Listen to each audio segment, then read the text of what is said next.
So I finally saw Ari Aster's Eddington, and I have some thoughts on its politics. Let's get into it.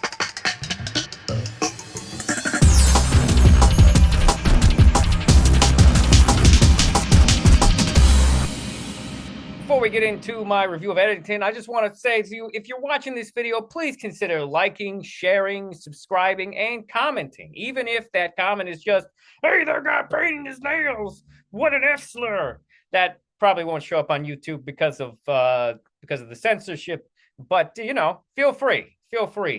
You know, send your hate to me. Let it flow into me. But let's talk about Eddington. Now, Eddington is a movie by Ari Aster, and it is essentially a satire of America circa 2020. That is essentially what the movie is about. And I have feelings.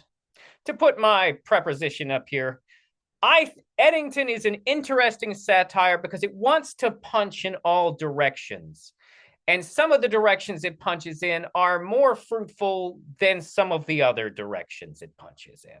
Eddington has a lot of characters and a lot going on, but the primary focus is on a character called Joe Cross, played by Joaquin Phoenix. And when this film came out, there was a little bit of controversy about the concept of whether or not Ari Aster was anti-mask or not in terms of COVID, or what his general opinions on COVID might have been. And having seen the movie, I can now definitively tell you that it is completely unclear. I defy you to confirm what Ari Aster is trying to say with this movie without getting a direct quote from him, which I have not attempted to look up, in fairness. Maybe put some of that in the comments. But the point is that Joe Cross here is the hero of our story, but he is also the bad guy. Like, that's the thing. He's the main character who represents the no mask, COVID's not that big of a deal viewpoint throughout the film. But the film makes it pretty clear that Joe Cross is a piece of shit. Now, it starts out pretty subtly. We don't initially understand what makes him a bad person. However, as we begin to get into the film, we start to understand that one of the major aspects of Eddington that Eddington is dealing with is perception. Not just perception, but the stories that people tell themselves to sort of exist in society. Joe Cross, Joaquin Phoenix's character, is married to Emma Stone's character, Louise Cross. And they have a complicated backstory that connects to Pedro Pascal's character, Ted Garcia. Ted Garcia is the mayor of the town, and Joe Cross is the sheriff. And they are actively butting heads over how to handle COVID. But in addition to that, they also have a history that is tied into Emma Stone's character, Louise. But also, just as important, Louise's mother, played by Deirdre O'Connell. The main story focuses on the conflict that is sort of around these four people, and it sort of focuses on them for an important reason. And I have to tell you that this is going to be spoilery. I can't talk about the substance of this film without getting into some very spoilery territory. So if you'd rather have your own opinion on Eddington, you should go watch it now and then come back here and listen to me break it down. But essentially, Joaquin Phoenix and Pedro Pascal's characters have a conflict which revolves around Louise. At the beginning of the movie, it is implied to us Joe Cross believes that Ted Garcia statutorily raped Louise, that Ted Garcia had sex with Louise when she was 16 and got her pregnant. This is a thing that Joe Cross and his mother-in-law, Dawn, firmly believe. Another thing that is important to understand about the character of Dawn is that Dawn, Louise's mother, is a conspiracy theorist. When we first meet her, she is very much in the conspiracy lane, and Joe Cross seems very annoyed by this. He doesn't even want her in the house, but they're letting her live there because the quarantine situation. Something that Joe Cross also firmly believes is that COVID is not in their town anymore, and they shouldn't worry about it, that it's a huge waste of time for everyone to be worried about a disease that hasn't even come to their small town. Meanwhile, Ted Garcia, played by Pedro Pascal, as the mayor, is currently working hard to bring a data center to the town that he feels will help revitalize them economically and help them because they are a dying town. They are a small New Mexico town that is slowly dying, a slow and painful economic death. So Ted Garcia believes that this data center will be the thing to save them. Joaquin Phoenix's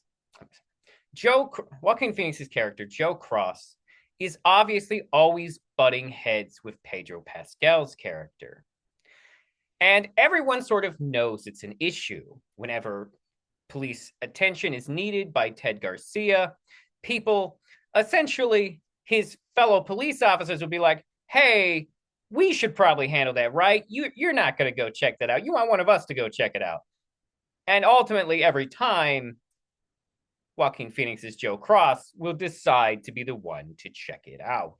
And Louise also is not a fan of this. In fact, Louise very much continuously tells Joe that she does not want conflict with Ted, that the thing between Ted and Joe is not a thing that she would like to have going on. And there's a reason for that, which we will get to a little bit later in this breakdown. Don and Joe Cross, though, firmly believe that Ted is the bad guy and that he did this to Louise. And also, Joe believes that Ted forced Louise to have an abortion. Now, like I said, this is a film about perspective and what people and the stories that people tell themselves to get through life.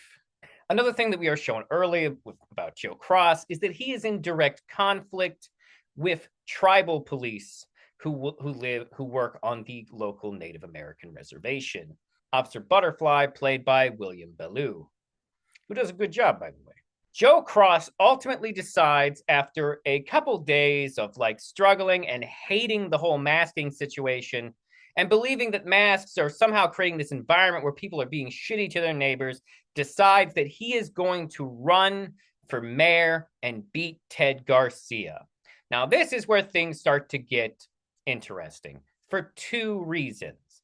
One, Joe Cross decides to make this announcement on Facebook Live without ever talking to his wife, Louise. Once she finds out, she is furious. She does not want him to do this. He says, hey, I tell you what, we can have dinner tonight, and then if you really want me to, I won't run for mayor. The thing is that Joe, immediately after doing this, proceeds to build up a full head of steam towards being mayor. He proceeds to then go to his deputies. And you see, this is the thing. Joe is a fascist.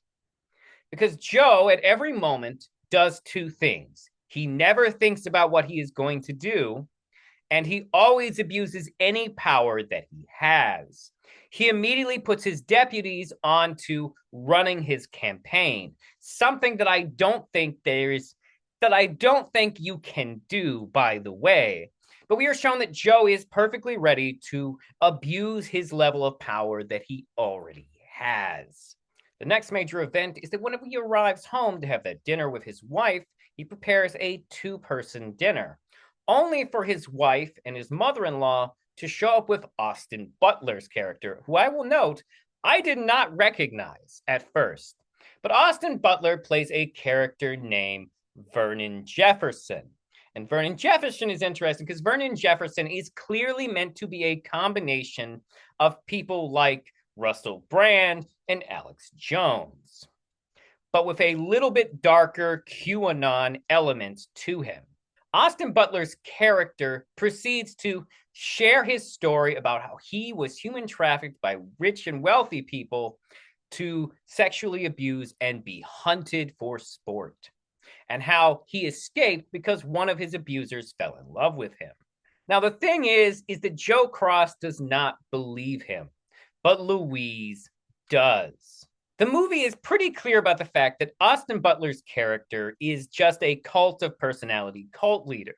That his major focus is that he essentially uses this QAnon style story to lure in people who into his fold who have been abused by other people, essentially using it as bait for the vulnerable of our society. And that's what he's doing to Louise. Over the course of the dinner, which basically no one eats, Austin Butler's character drops a line that implies that Louise was not molested by Ted, but by her own father. The interesting thing about this, and possibly the big red flag, is that two things occur. First of all, Don does not like Vernon, does not like Austin Butler's character at all. And she does not buy into any of his act and believes that it is bullshit. However, it seems like she is rejecting this because he is countering Dawn's narrative that it was Ted who impregnated Louise. Later that night, Joe basically tries to plead with his wife about what really happened, being like, trying to get her to confirm for him that it was Ted who had had sex with her and got her pregnant and not her own father.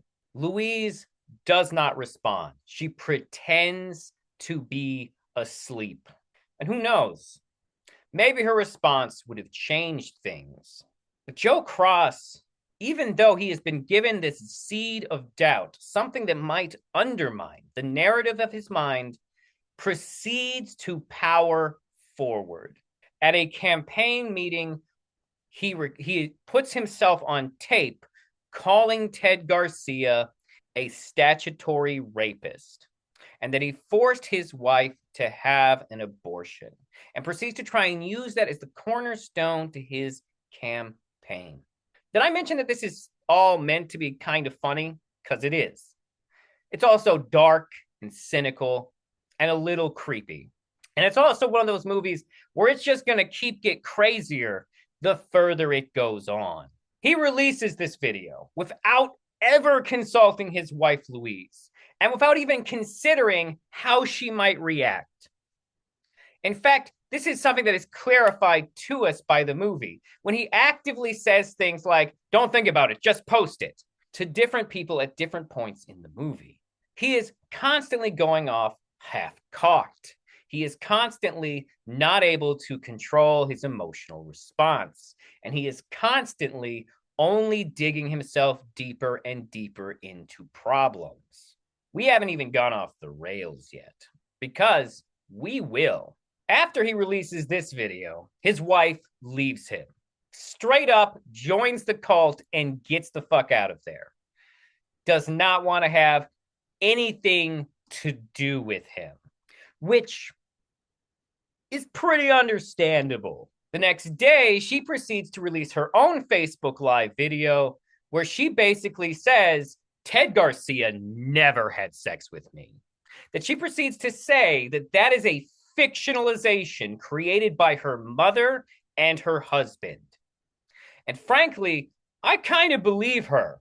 The film never clarifies who's telling the truth, but I think it's her. I definitely think it's her. This video, even though his mother-in-law attempts to make a counter video, pretty much undermines the political statement that he was attempting to make. And his whole thing just starts to fall apart. He gets a call to a noise violation once again at Ted's house. But before I get into what happens there, I think there are some other characters that I should cover that we haven't talked about, because the film has a lot of points that it is trying to make. And some of the things I'm going to say aren't going to make sense necessarily unless I go back and address some of these other characters and what's going on with them. Ted Garcia is the person who is enforcing all of the lockdown. His political campaign party is somehow ignoring the lockdown, which is a big deal. We see him get into conflict with his son because his son keeps going out and violating the lockdown publicly. And he's afraid that that will backfire on him politically. We also meet his son, Eric Garcia, played by Matt Gomez Hadaka, has a friend called Brian, played by Cameron Mann. And what do they have in common? Well, they would both really like to have sex with Sarah, who is played by Amelia Hoffler? Hoffler?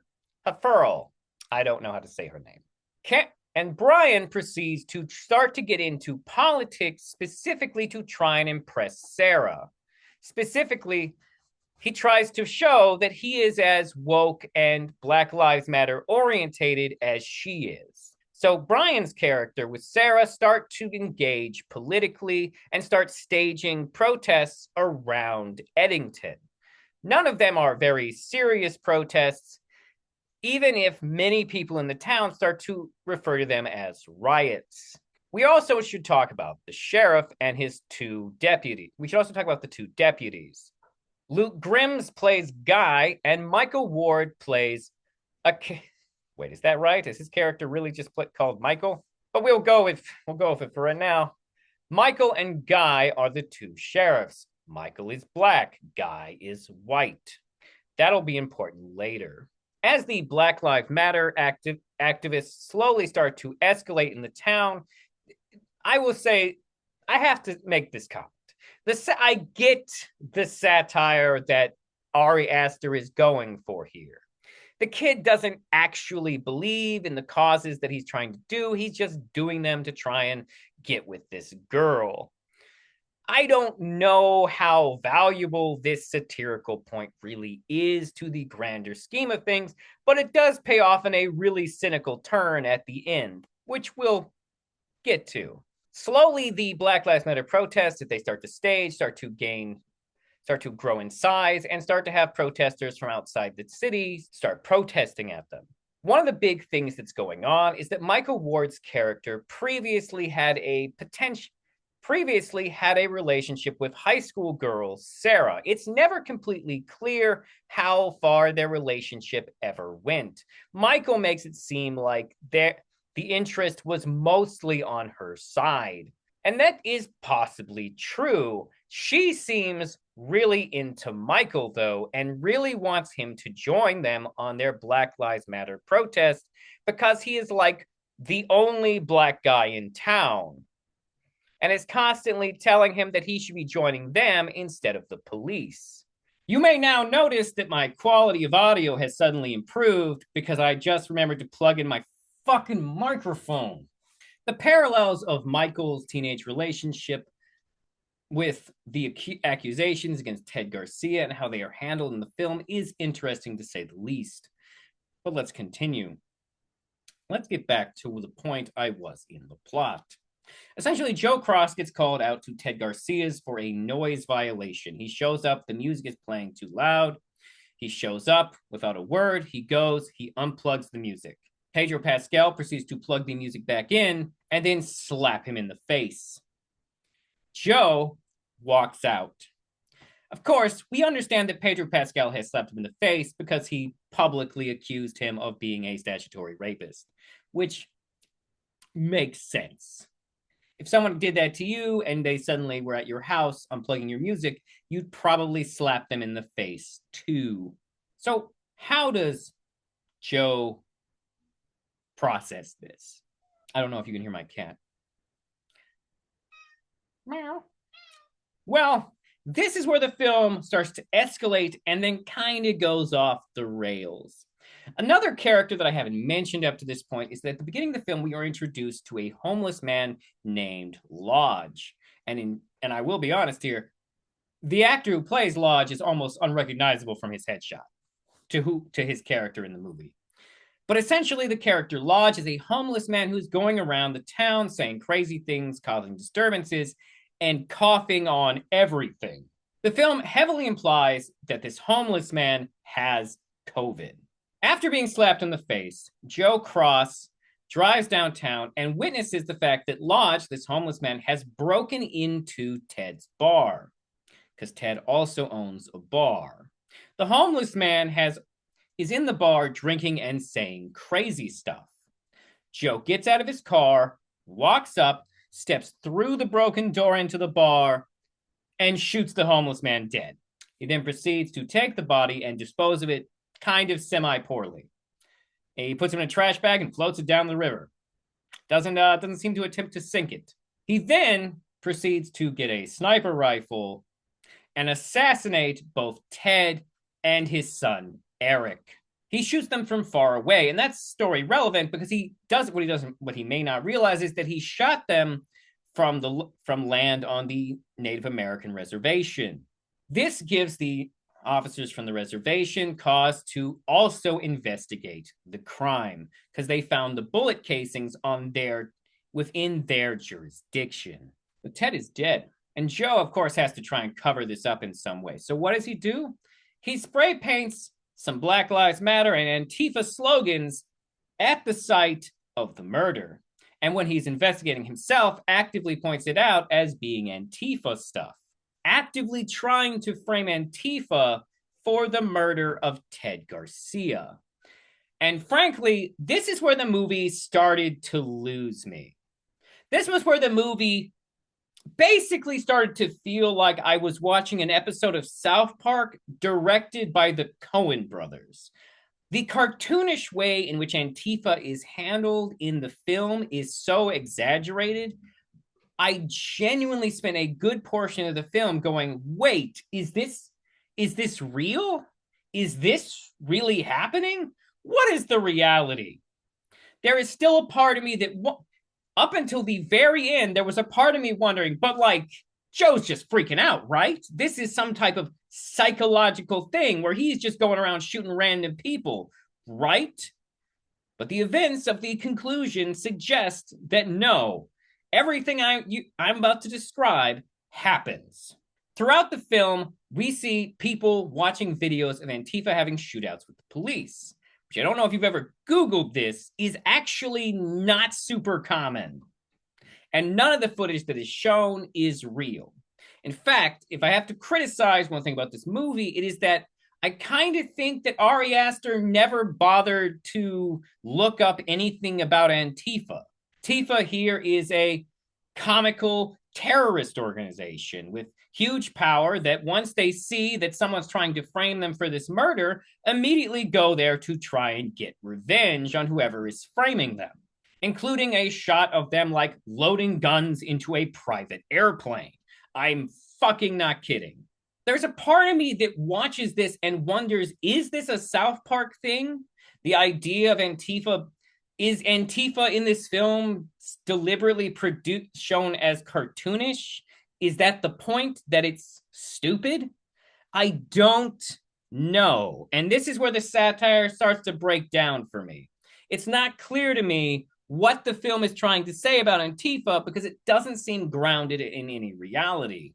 Does that mean that the Antifa aspect is meant to be more a reflection of right-wing fears? I don't know, but this is a movie about right-wing violence. Joe Cross is continuing his investigation, and the Native American officers are also continuing their investigation. And they clearly think it's Joe. However, unfortunately, they don't get a chance to do anything about it. Because the part where the movie goes off the rails for me is when Antifa actually shows up, tries to murder Joe, and Joe, while also, by the way, Joe has COVID at this point. Joe is coughing and wheezing and having a shootout with these Antifa terrorists who are clad all in black. It eventually escalates until they are in the middle of downtown, where Joe Cross is shooting a giant fucking machine gun around and actually almost fucking kills Brian with the machine gun. Antifa manages to get the drop on Joe and they stab him right in the skull. Fortunately for him, Brian didn't seem to notice that it was Joe shooting at him, so Brian saves Joe's life by shooting the Antifa guy. The cynical twist here at the end is that Brian has spent most of the movie being this big Antifa guy.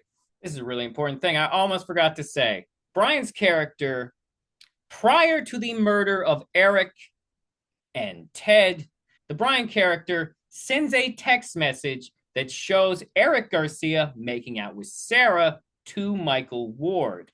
He then proceeds to tell Joe about Michael Ward's relationship with Sarah, at which point Joe and his deputy Guy proceed to start to lay the groundworks to frame Michael's character, the black guy. And they proceed to start to frame this guy. And the interesting thing about this is that the person in the room who knows is Joe. Joe knows they are framing Michael. However, when Antifa shows up, they free Michael and use him as bait to lure Joe and Guy to them. At which point, they trigger a bomb. The bomb kills Guy, knocks the shit out of Joe, and Michael's survival is ambiguous at first. Then, huge shootout with Antifa. Joe gets the knife in the skull. Brian saves him. And then we go into the wrap-up. And the wrap-up is where the film's cynical joke on us all really sort of takes hold. Brian, for saving Joe from Antifa, becomes a right-wing influencer on social media. Joe becomes a quadriplegic in a chair who is also the mayor. But he is a puppet controlled by his mother-in-law, Dawn, who makes the real decisions. We see a scene where they are watching a video of Emma Stone's character, Louise, in the cult with Vernon, and she is pregnant. We see him crying in his chair. And then we find out that Michael is still alive. We see Michael at the inauguration of the mayor, filming the mayor. We then see Michael's face is all messed up from the explosion. And we then see Michael in the desert, training to shoot from a long distance. The implication being that Michael is the only one who now knows Joe is a liar and a fraud. But that's not the last beat. That's not the last cynical mouthful that the movie gives us. I'm going to have to I hope I can get an image of this to show you it, because it's important. Joe is elected mayor because he's the only person running now. Joe becomes mayor. Like I said, Dawn secretly runs everything. We see them at the opening of the data center, where now Joe is taking credit for the data center revitalizing their town. However, the very last shot of the movie that we get is a wide shot of the data center. And we see the name on the data center, and it becomes immediately clear from the stupid fucking name on the data center that escapes my brain right now. But like I said, I'm going to desperately try and find an image. Makes it pretty clear that data center is in fact some type of crypto scam mining operation, meaning it is not the hope their town wanted. The film is a cynical kick in the balls to 2020. And having seen it, I have mixed feelings. I genuinely don't know how to feel about this movie. It's well done. The acting is good. But frequently throughout the film, it felt like the satire in its attempts to punch in all directions didn't really leave us with a clear message of how to feel about any of it. Even South Park, with their general attitude of, hey, everybody's ultimately assholes who need to do better, is still more concrete than the way the satire of Eddington leaves us. It just leaves us on this cynical dust in our mouth. And you might be into that. But I have a hard time reconciling how cartoonish the film becomes in its final act. Its satire throughout most of the film is very subtle, very grounded in reality. But Antifa seems to have been handled differently than every other thing that the film is attempting to talk about. Almost every other moment of the film, even though I assure you this is a satire, could be viewed through the lens of being very serious and dramatic.